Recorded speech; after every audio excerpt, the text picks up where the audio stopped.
வணக்கம். தினமலர்.com மாலை 4 மணி செய்திகள். முக்கிய நிகழ்வுகள்.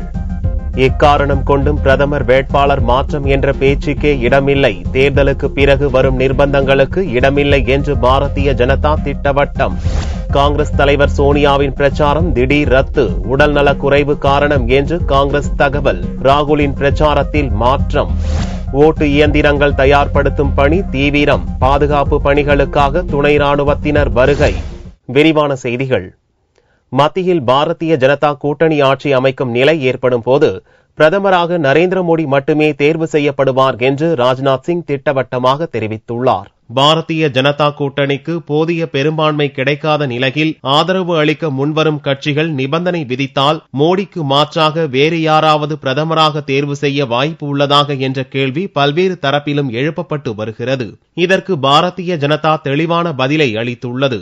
மத்தியில் பாரதிய ஜனதா கூட்டணி ஆட்சி அமைக்கும் நிலை ஏற்படும் போது பாரதிய ஜனதாவால் பிரதமர் வேட்பாளராக முன்னிறுத்தப்பட்ட நரேந்திர மோடி மட்டுமே அப்பதவிக்கு தேர்வு செய்யப்படுவார் என்று அக்கட்சியின் தலைவர் ராஜ்நாத் சிங் செய்தி ஏஜென்சிக்கு அளித்த பேட்டியில் திட்டவட்டமாக தெரிவித்துள்ளார். எந்த சூழ்நிலையிலும் இந்த முடிவில் மாற்றம் ஏற்படாது என்றும் அவர் தெளிவுபடுத்தினார். முஸ்லிம்கள் மத்தியில் ஏற்படுத்தப்பட்டுள்ள அச்சங்களை பாரதிய ஜனதா நீக்கி வருவதாக தெரிவித்த ராஜ்நாத் சிங் அந்த அச்சங்கள் அனைத்தும் பேச்சுவார்த்தையின் மூலம் முழுமையாக விலக்கப்படும் என்றார். இத்தகைய பேச்சுவார்த்தைகளை முஸ்லிம் தலைவர்களுடன் நரேந்திர மோடி மேற்கொள்வாரா என்று கேட்டபோது பேச்சுவார்த்தைகள் தொடரும், மோடியும் பேச்சு நடத்தி வருகிறார் என்று பதிலளித்த ராஜ்நாத் சிங் வரும் தேர்தலில் மோடிக்கு முஸ்லிம் மக்கள் ஆதரவு அளிப்பதை அனைவருமே பார்க்க முடியும் என்றும் கூறினார். உடல்நிலை காரணமாக மகாராஷ்டிராவில் காங்கிரஸ் தலைவர் சோனியா ஞாயிறன்று மேற்கொள்ள இருந்த பிரச்சாரம் ரத்து செய்யப்பட்டுள்ளது. காங்கிரஸ் தலைவர் சோனியா மகாராஷ்டிராவில் ஞாயிறன்று பிரச்சாரம் மேற்கொள்ள இருந்தார். ஒரே நாளில் மும்பை, நந்தூர்பார் மற்றும் துலேவில் நடக்க இருந்த பிரச்சார கூட்டங்களில் பங்கேற்பதாக இருந்தார். ஆனால் உடல்நிலை காரணமாக அவரது பயணம் திடீரென்று ரத்து செய்யப்பட்டது. சோனியாவின் உடல்நிலை குறித்த தகவல்களை காங்கிரஸ் வெளியிடவில்லை. சோனியாவின் பிரச்சாரம் ரத்தானதால் ராகுலின் பிரச்சாரம் மாற்றி அமைக்கப்பட்டது. சோனியா போட்டியிடும் ரேபரேலி தொகுதியில் உள்ள லாங்கஞ்சில் ராகுலின் பிரச்சார கூட்டம் ரத்து செய்யப்பட்டுள்ளது. மும்பையில் சோனியா பங்கேற்க இருந்த கூட்டங்களில் அவருக்கு பதிலாக ராகுலும் அவருடன் தேசியவாத காங்கிரஸ் தலைவர் சரத்பவாரும் பங்கேற்பார்கள் என்றும் நந்தூர்பர் மற்றும் துலே ஆகிய இடங்களில் ராஜ்பாபர் மற்றும் குலாம் நபி ஆசாத் ஆகியோருடன் ராகுல் பங்கேற்கும் வகையிலும் பிரச்சார கூட்டம் மாற்றியமைக்கப்பட்டுள்ளது.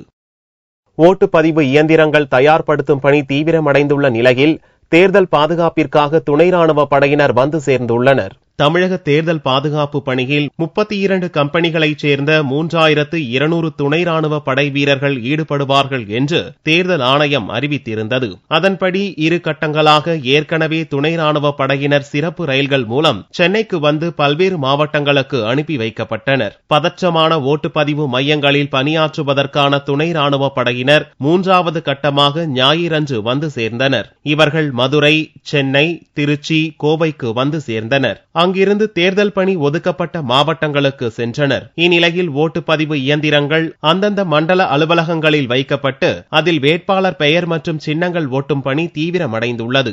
இப்பணி 2 நாட்களில் நிறைவடையும் என்று கூறப்பட்டுள்ளது. இப்பணியை அரசியல் கட்சி பிரதிநிதிகள் மற்றும் வேட்பாளர் பிரதிநிதிகள் பார்வையிட்டனர். நெல்லையில் வாகன சோதனையின் போது 8 கோடி ரூபாய் மதிப்பிலான 30 கிலோ தங்கக்கட்டிகள் பறிமுதல் செய்யப்பட்டு அரசு கருவூலத்தில் ஒப்படைக்கப்பட்டுள்ளன. திருநெல்வேலி மாவட்டம் கங்கை கொண்டானில் சனிக்கிழமை அன்று இரவில் போலீசார் மற்றும் பறக்கும் படை தாசில்தார் பிரேமா தலைமையில் வாகன சோதனையில் ஈடுபட்டனர். அப்போது மதுரையில் இருந்து நாகர்கோவில் நோக்கி சென்ற ஒரு பொலிரோ வாகனத்தில் 30 கிலோ தங்கம் இருந்தது தெரிய வந்தது.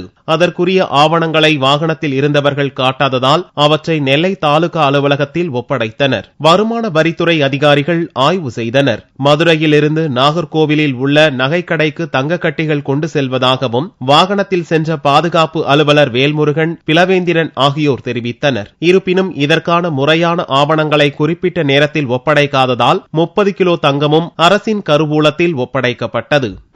மதுரையிலிருந்து நாகர்கோவில் நோக்கி வந்து கொண்டிருந்த வாகனம் எண் TN66H8718 என்ற வாகனத்தை நிறுத்தி சோதனை செய்து பார்த்ததில் அதில் 30 கிலோ தங்கம் கொண்டு செல்வதாக தெரிவிக்கப்பட்டுள்ளது. சந்தேகத்தின் பேரில் காவல்துறையினர் மேற்படி வாகனத்தையும் தங்கத்தையும் தேர்தல் பறக்கும் படையினர் ஒப்படைத்துள்ளார்கள்.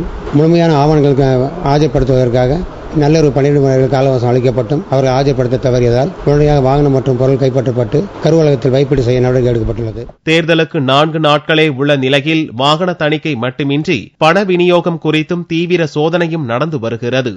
லோக்சபா தேர்தல் நடக்கவுள்ள நிலையில் ராஜீவ் கொலையாளிகள் விடுதலை தொடர்பாக தீர்ப்பளித்தால் அரசியல் ரீதியான விளைவை ஏற்படுத்தும் என்று திமுக தலைவர் கருணாநிதி அச்சம் தெரிவித்துள்ளார். தென்சென்னை திமுக வேட்பாளர் இளங்கோவனை ஆதரித்து எம்ஜிஆர் மார்க்கெட் அருகே கட்சித் தலைவர் கருணாநிதி தேர்தல் பிரச்சார பொதுக்கூட்டத்தில் பேசினார். இந்தியாவின் அனைத்து மாநிலங்கள் வளர்ச்சியை விட தமிழகம் மிக குறைவான பொருளாதார வளர்ச்சி கண்டுள்ளது என்று கூறிய கருணாநிதி மளிகை பொருட்கள் விலையை பட்டியலிட்டார். இந்திய திட்ட கமிஷன் வெளியிட்டுள்ள ஆவணத்தின் அடிப்படையில் இந்திய மாநிலங்களிலேயே தமிழகத்தில் தான் மிகவும் குறைவான பொருளாதார வளர்ச்சி என்பது தெரிவிக்கிறது. லோக்சபா தேர்தல் நடக்க உள்ள நிலையில் ராஜீவ் கொலையாளிகளை விடுவிப்பது தொடர்பாக உச்சநீதிமன்றம் தீர்ப்பளித்தால் அரசியல் ரீதியான விளைவை ஏற்படுத்தும் என்று கருணாநிதி அச்சம் தெரிவித்தார். நீதிமன்றத்தில் அமர்ந்து ஜட்ஜ்மெண்ட் சொல்ல வேண்டிய நீதிபதியே அது நல்லதாக முடியும் என்று உறுதியளிப்பாரானால் இது நல்ல விஷயமா அல்லது திசை திருப்ப விஷயமா, யாருக்கோ நன்மை செய்வதற்காக யாருக்கோ உதவி செய்வதற்காக செய்யப்பட்ட காரியமா என்பதை எண்ணி பார்க்க வேண்டும். திரு சதாசிவம் அவர்கள் இறக்க வேண்டியவர்தான், தெரிந்தவர்தான். ஆனால் சமீபகாலமாக அவருடைய போக்கு பிடிப்பாக இருப்பது ஏன் எனக்கு புரியவில்லை. தமிழகத்தில் சட்டம் ஒழுங்கு சீர்குலைந்துள்ளதாகவும் கருணாநிதி குற்றம் சாட்டியுள்ளார். திராவிட இயக்கங்கள் மீது நம்பிக்கை இல்லை என்று இந்திய கம்யூனிஸ்ட் மாநில செயலாளர் தா பாண்டியன் தெரிவித்துள்ளார். தஞ்சை மார்க்சிஸ்ட் வேட்பாளர் தமிழ்ச்செல்வியை ஆதரித்து இந்திய கம்யூனிஸ்ட் மாநில பொதுச் செயலாளர் தா பாண்டியன் தேர்தல் பிரச்சாரம் மேற்கொண்டார். பாபர் மசூதி இடிப்புக்கு பின்னர்தான் பாரதிய ஜனதாவோடு திமுக கூட்டணி அமைத்தது என்று கூறிய தா பாண்டியன் திராவிட இயக்கத்தினர் நம்பிக்கைக்கு உரியவர்களாக இல்லை என்று பேசினார். பாபர் மசூதி இடிக்கப்பட்ட பிறகுதான் பாரதிய ஜனதா கட்சி மந்திரி சபையில் பங்கேற்றார்கள். 2002 குஜராத்தில் படுகொலை நடந்த போதும் திமுகவினர் மத்தியிலும் மாநிலத்திலும் ஆட்சியில் இருந்தும் அந்த படுகொலைகளை கண்டிக்கவே இல்லை. ஊழல் செய்வோர் தங்களது சொத்துக்களை பாதுகாத்துக் கொள்ளும் கூட்டணியாக பாரதிய ஜனதா உள்ளது என்றும் தா பாண்டியன் சாடினார்.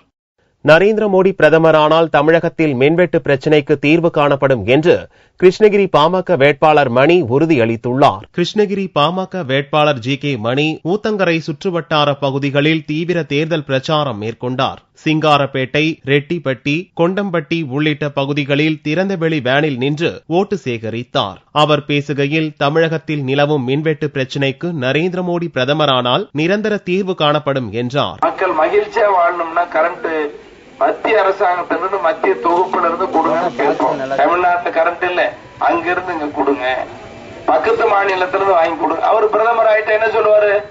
கர்நாடக அரசாங்கமே தமிழ்நாட்டு கரண்ட் கொடு, ஆந்திராவில இருந்து கொஞ்சம் கொடு, மகாராஷ்டிராவில இருந்து கொஞ்சம் கொடு, தமிழ்நாட்டு கரண்ட் வரும். ஜி.கே. மணி பிரச்சாரத்தின் போது பாரதிய ஜனதா, தேமுதிக உள்ளிட்ட தேசிய ஜனநாயக கூட்டணி கட்சி தொண்டர்கள் கலந்து கொண்டு வீதி வீதியாக துண்டு பிரசுரங்கள் விநியோகித்தனர்.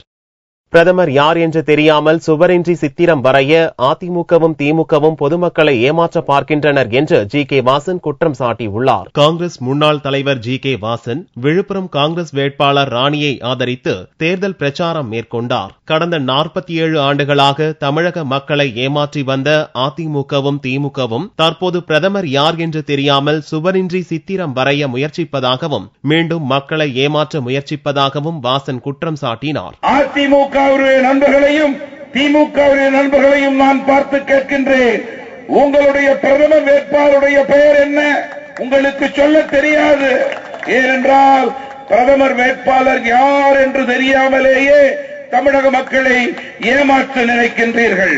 திராவிட முன்னேற்ற கழகமும் அண்ணா திராவிட முன்னேற்ற கழகமும் சுவரில்லாமல் சித்திரம் எழுத நினைக்கின்றார்கள். நண்பர்களே, தமிழக மக்களை முட்டாளாக நினைக்கின்றார்கள். மத்திய அரசின் 100 நாள் வேலை திட்டத்தில் உரிய கூலியை தமிழக அரசு வழங்குவதில்லை என்றும் வாசன் குற்றம் சாட்டினார். திமுக ஆட்சியில் உயர்த்தப்படாத பேருந்து கட்டணம் அதிமுக ஆட்சியில் உயர்த்தப்பட்டது ஏன் என்று நடிகை குஷ்பு கேள்வி எழுப்பியுள்ளார். விழுப்புரம் திமுக வேட்பாளர் முத்தையனை ஆதரித்து நடிகை குஷ்பு, விக்கிரவாண்டி, திண்டிவனம் உள்ளிட்ட பகுதிகளில் தேர்தல் பிரச்சாரம் மேற்கொண்டார். அதிமுக ஆட்சியில் தொழில் வளர்ச்சி குறைந்துவிட்டதாக குற்றம் சாட்டிய குஷ்பு, பேருந்து கட்டணத்தை உயர்த்தியது ஏன் என்றும் மின்வெட்டால் பாதிக்கப்படும் பிரச்சினைகள் குறித்தும் பேசினார். அதிமுகவினர்களும் அம்மையார் ஜெயலலிதா அவர்களும் தலைவர் பார்த்து கேள்வி கேட்டுட்டு இருக்காங்க. நாங்க கேக்குறது ஒரே கேள்விங்க, நீங்க என்ன செஞ்சீங்க? 2011 நீங்க நாங்க இதெல்லாம் செய்யறோம்னு நீங்க சொன்னீங்க. ஆனா இன்னைக்கு 2014, இந்த 3 வருஷத்துல நீங்க ஏதாவது மக்களுக்காக நல்ல திட்டம் கொண்டு வந்திருக்கீங்களா? தலைவர் ஆட்சியில் இருக்கும் போது எப்படி இருந்தது? சட்ட ஒழுங்கம் இருந்தது, மின்சாரம் இருந்தது, விலைவாசி தலைவர் கரெக்டா வச்சிருந்தாரு. அதே சமயத்துல பஸ் கட்டணமே ஏத்தல. அம்மையார் ஜெயலலிதா அவர்கள் பஸ் கட்டணம் ஏத்துனதுக்கு என்னால ஒண்ணும் பண்ண முடியாது, சென்ட்ரல் டீசல் அண்ட் பெட்ரோல் விலை ஏத்தி இருக்காங்கன்னு சொல்றாங்க. கடந்த 14ஆம் தேதிக்கு பிறகு திடீரென பிரச்சாரத்தை ரத்து செய்த குஷ்பு தற்போது மீண்டும் திமுக வேட்பாளர்களுக்கு தீவிர பிரச்சாரத்தில் இறங்கி உள்ளார். தங்கத்தின் விலையில் ஞாயிற்றுக்கிழமை அன்று மாற்றமில்லை. ஒரு சவரன் தங்கம் 22,416 ரூபாய்க்கு விற்பனையானது. 1 கிராம் ஆபரண தங்கம் 2,802 ரூபாயாக இருந்தது. வெள்ளி 1 கிராம் 45 ரூபாய் 70 காசுகளுக்கு விற்பனையானது. மார்வெள்ளியின் விலை 42,715 ரூபாயாக இருந்தது. ஈஸ்டர் ஞாயிற்றுக்கிழமையில் கிறிஸ்தவர்கள் மெழுகுவர்த்தி ஏற்றி கையில் ஏந்தி இயேசு கிறிஸ்துவை வழிபாடு செய்தனர். இயேசு கிறிஸ்து சிலுவையில் அறையப்பட்டு 3ஆம் நாளில் உயிர்த்தெழுந்த நாள் ஈஸ்டர் ஞாயிறாக அனுசரிக்கப்படுகிறது. உலகம் முழுவதும் உள்ள கிறிஸ்தவ பெருமக்கள் ஞாயிறன்று ஈஸ்டர் தினத்தை அனுசரித்தனர். ராமநாதபுரம் புனித ஜெபமாலை அன்னை ஆலயத்தில் சனிக்கிழமை இரவு முதல் விடிய விடிய கிறிஸ்தவர்கள் வழிபாட்டில் ஈடுபட்டனர். நள்ளிரவு 12 மணிக்கு அனைவரும் கையில் மெழுகுவர்த்தி ஏந்தி இயேசு கிறிஸ்துவை வழிபட்டனர். பங்கு தந்தை ராஜமாணிக்கம், செயலாளர் செபாஸ்டியன் உள்ளிட்டோர் சிறப்பு சொற்பொழிவாற்றினர். இயேசு கிறிஸ்துவை இதயப்பற்றுதலோடு வாயார பாடி புகழ்வது நன்றி கூறுவோம்.